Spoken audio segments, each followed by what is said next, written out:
मकान सर्वे में घर टूटना हुआ शुरू, जल्दी से ये 4 दस्तावेज बनवा लें। काफ़ी बड़ी अपडेट निकल कर आ रही है पूरे भारतवासियों के लिए और पूरे भारत के जितने भी मुस्लिम समाज के लोग हैं सभी के लिए काफ़ी बड़ी अपडेट निकल कर आ रही है। अगर आपके पास ये 4 दस्तावेज नहीं होगा तो आपका घर आपके हाथ से निकल सकता है, आपकी ज़मीन आपके हाथ से निकल सकती है और आपका अपार्टमेंट भी आपके घर से निकल सकता है, आपका बंगला आपके घर से निकल सकता है। आपको अपने घर को कैसे बचाना है? अगर आपके पास ये दस्तावेज नहीं है तो हो सकता है कि आपका घर भी तोड़ दिया जाए, क्योंकि आपको पता है कि 1 अप्रैल 2026 से पूरे भारत में मकान सर्वे शुरू है और आपको ये भी पता है कि लगभग कई राज्यों में मकान सर्वे हो चुका है और अभी भी कुछ राज्यों में मकान सर्वे चल रहा है, कई राज्यों में मकानों की गिनती चल रही है, मकानों का सर्वे चल रहा है। लेकिन अब जो है सरकार का साफ यही कहना है कि जिन मकानों का सर्वे हुआ है और उनके पास कोई दस्तावेज नहीं था या जिन मकानों का सर्वे हुआ है जिन्होंने कोई दस्तावेज नहीं दिया या फिर वो सरकार के अंडर में ज़मीन चली जाएगी या फिर सरकारी ज़मीन पर, सरकार की ज़मीन पर अगर आपने मकान बनाया है या आपकी खुद की ज़मीन है लेकिन दस्तावेज नहीं है तो ऐसे मकानों को तोड़ दिया जाएगा। इसलिए ये वीडियो काफ़ी इम्पोर्टेंट होने वाली है और ये वीडियो काफ़ी ज़रूरी होने वाली, क्योंकि इस वीडियो में मैंने ये सोचा है कि जो भी समस्या इस वक्त मुसलमानों को आ रही है और क्या आगे चलकर आपको परेशानी होगी, क्योंकि जितने भी मुस्लिम समाज के लोग हैं उनके लिए ये वीडियो काफ़ी इम्पोर्टेंट है। इसलिए मैंने ये ज़रूरी समझा है कि इस पर एक वीडियो बनाकर आपको ज़रूर बताया जाए। आपको पता है कि अब जो हालात हैं वो किस तरीके के, सुप्रीम कोर्ट के फैसले से लोगों की उम्मीदें अब टूटती जा रही है। अब हालात ऐसे हैं कि सुप्रीम कोर्ट के कई मामले ऐसे आए हैं, सुप्रीम कोर्ट के कई आदेश ऐसे आए हैं जिससे कि मुसलमानों को अब जो है एक तरीके से भरोसा उठता जा रहा है। आप देख रहे हैं किस तरीके से मसाजिद को गिराया जा रहा है, किस तरीके से मकातिब को गिराया जा रहा है, किस तरीके से खानकाहों को गिराया जा रहा है। इसलिए आज मैं आपको बताऊंगा कि कौन सा दस्तावेज होना चाहिए। अब सबसे पहले यहाँ पर बताया गया है कि अगर आपके पास आपके नाम पर कोई ज़मीन, प्लाट या मकान या पुश्तैनी ज़मीन या कोई संपत्ति है तो आप लोगों को होशियार हो जाना है, क्योंकि कुछ भी पता नहीं कि ये सरकार आपके साथ, ख़ास तौर पर मुस्लिम समाज के साथ किस तरीके का व्यवहार हो रहा है। बहुत सारे लोगों को लगता है कि सिर्फ़ और सिर्फ ज़मीन की रजिस्ट्री हो गई, इसका मतलब यही है कि ज़मीन जो है वो हमारे नाम पर हो गई। लेकिन क्या आप जानते हैं कि सिर्फ़ और सिर्फ ज़मीन की रजिस्ट्री होना आपके मालिकाना हक को साबित अकेले नहीं कर सकता।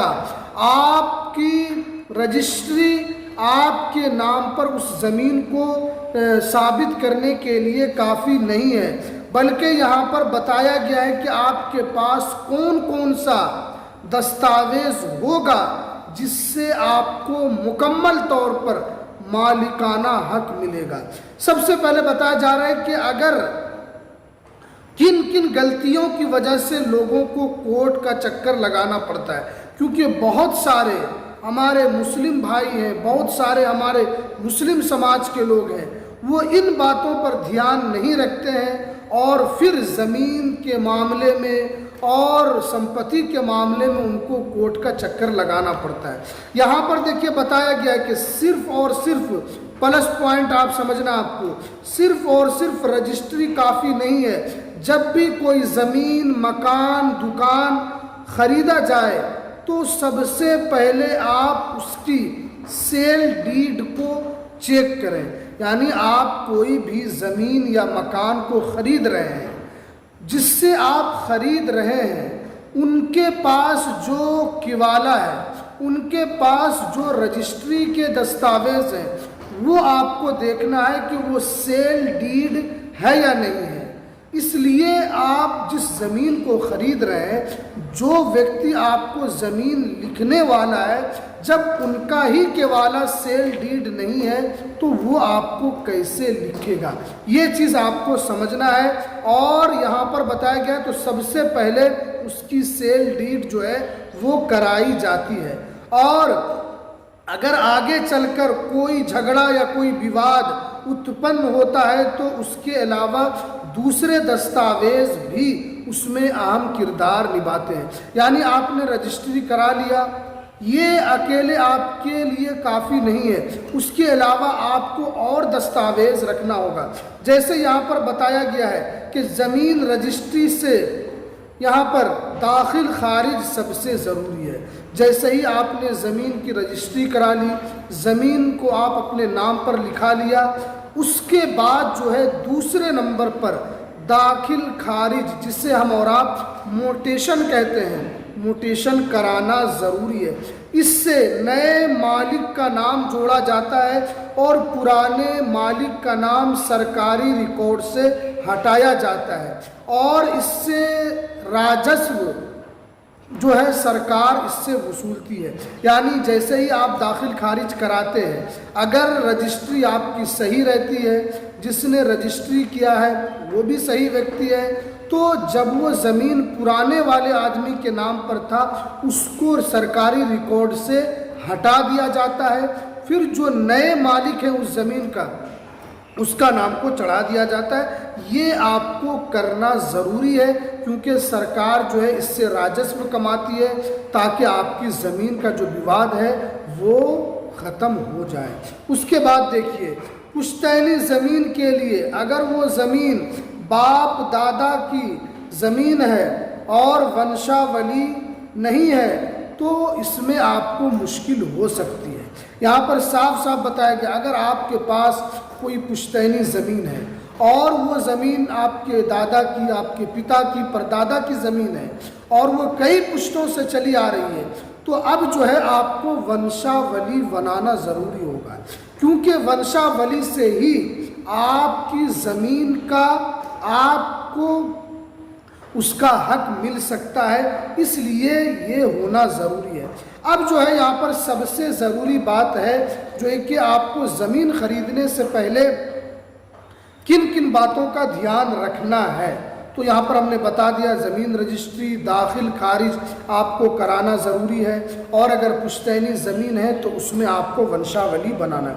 अब जो है कि सरकार ने क्या कहा है, सरकार ने साफ साफ कहा है कि जितने लोगों का मकान सर्वे हुआ है या जिन लोगों ने सर्वे में कागजात नहीं दिए हैं उनको 6 महीना, 8 महीना, 9 महीना वक्त दिया जा रहा है और आपको इसी बीच में अपने दस्तावेज़ को बनवा लेना है, अपने दस्तावेज़ को तैयार करवा लेना है। क्योंकि आप देख रहे हैं किस तरीके से मकानों को, दुकानों को किस तरीके से ज़मींदोज़ किया जा रहा है। ये वीडियो इसलिए हमने मुस्लिम समाज के लोगों के लिए बनाई है ताकि आप भी अवेयर हो जाएं, क्योंकि सरकार जो है वो ये नहीं सोचेगी कि आप गरीब हैं या आप अमीर हैं।